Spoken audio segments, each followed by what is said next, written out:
Sa 150 pesos mo, may enjoy mo na ang napakagandang falls na ito sa Laguna. Ito nga pala ang Aliw Falls.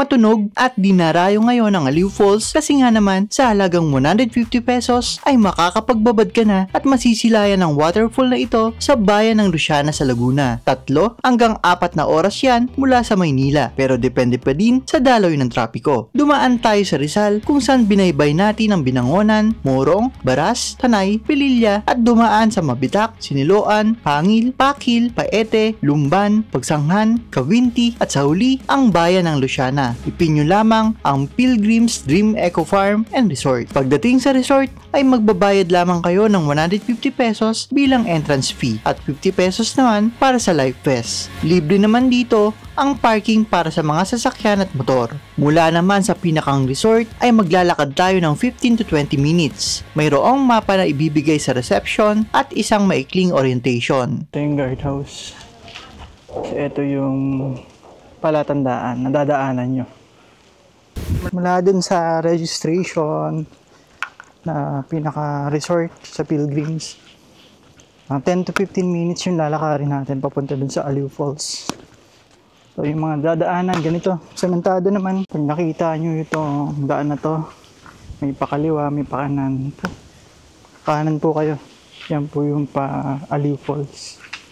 Yan yung parang shuttle na pwede ninyong bayaran. Papunta, pabalik. Pero kung 10 to 15 minutes or 20 minutes lang naman, kung hindi naman kayo nagmamadali, exercise na rin to. Lakarin nyo na lang. Mabilis lang naman yan. Pati marami kayong makikita dito. Tingin-tingin lang kayo sa paligid. Yung palatandaan, itong map ng Pilgrim's Dream Eco Farm Resort. Then pababa na lang yan. May natatanong na tayo dito, yung parang swimming pool nila. Ayan o. Tapos meron din dito nabang dito. Basta kubo or cottage. TR. Palikuran dito. Yan, Dream Falls. Yan.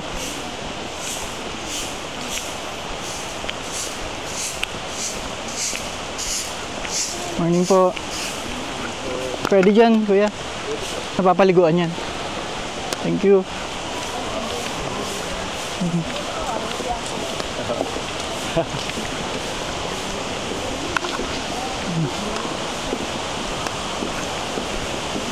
Napapaliguan to, mga swimming pool na to.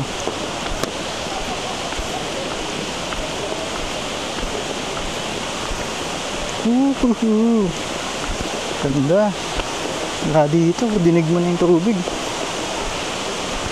At matapos ang lakarin ay narating na nga natin ang Aliw Falls. Tinatawag din itong Dream Falls. Araw ng Miyerkules tayo pumunta pero may karamihan na din ng mga turistang bumisita dito. Lalo na yan siguro sa araw ng Sabado at Linggo. Pagkaabot ng resibo sa staff ng resort ay nakakuha na tayo ng pwesto at upuan. Dito ay nagpalipas muna tayo ng oras at nagpahinga habang pinagmamasdan na napakagandang tanawin.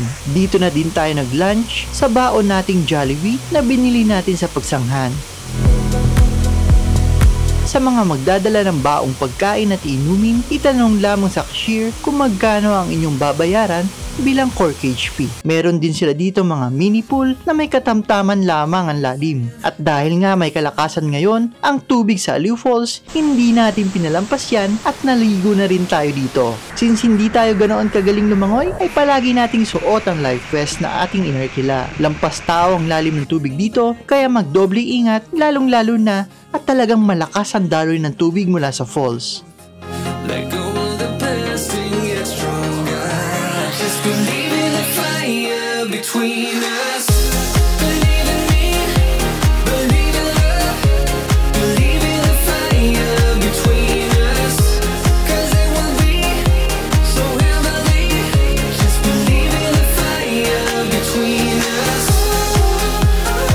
Bukas ang Aliw Falls mula 8 AM hanggang 5 PM. Sikapin ninyong agahan ang dating para makakuha kayo ng magandang pwesto at masulit ang pagpunta sa lugar na ito. Between us, I know what you're facing, I know what you feel. Pinuntahan din natin ang itaas na bahagi ng Aliw Falls kung saan meron ng daan pabalik sa resort at sa parking lot. Ito yung tuktok. So, ito yung makikita nyo sa taas ng Aliw Falls. Sarap maligo dito sa Aliw Falls. Sulit yung 150 pesos nyo. Kahit tumambay ka lang kung wala kang balak maligo, doon ka lang sa tapat ng Aliw Falls sa baba. Panoorin mo lang yung pagbagsak ng tubig, tapos yung sariwang simoy ng hangin. Ayan, ganda. Punta kayo rito. So kahit Miyerkules, medyo madami pa rin yung tao dito sa pilgrims at Aliw Falls. So lalo na yan sa weekend at holidays. So ayun, konting pasensya na lang kapag pupunta kayo dito at na-tsyempuan nyo na maraming tao. May kalsada na rin dito. Ito oh, may parang maliit na daanan dito sa gitna. Pang motor lang, bisikleta yung kakasya dito.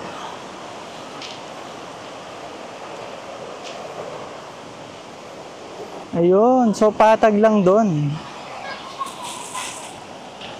Kung dito kayo dadaan, kapag sinilip nyo yung taas, patag lang yung dadaanan nyo dito. So mas okay na dito kaysa doon sa kabila. Di ba kanina bumaba tayo doon? So magiging ahon yun.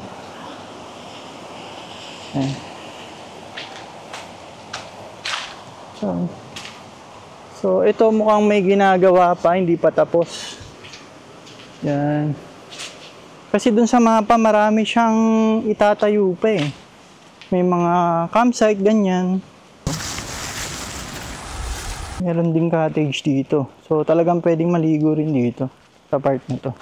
Ito pang overnight. Pakita natin.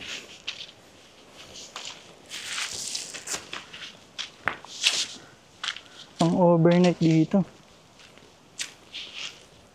Yan. Diretso lang daw sabi ni nanay. So ito yun.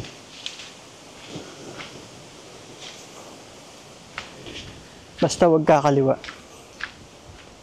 Baka ito yung kanina kasi merong pakaliwa, may pakanan. So ito yata yun.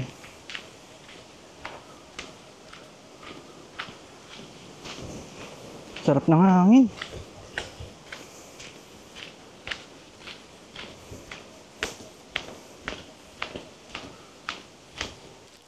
Yun. So tama nga. Ito yung labas natin. Yung kanina napakaliwa. Pagpapunta ka pa lang ng Aliw Falls. Dito rin yung sulpot niya. Ito yun sa kaliwa. 300 meters Dream Falls. Yun yung palatandaan na malapit na kayo. Maliban naman sa Aliw Falls, meron sila ditong swimming pool, restaurant, at iba't ibang mga activities gaya ng rappelling, ATV, at mga picture spots sa paligid ng resort.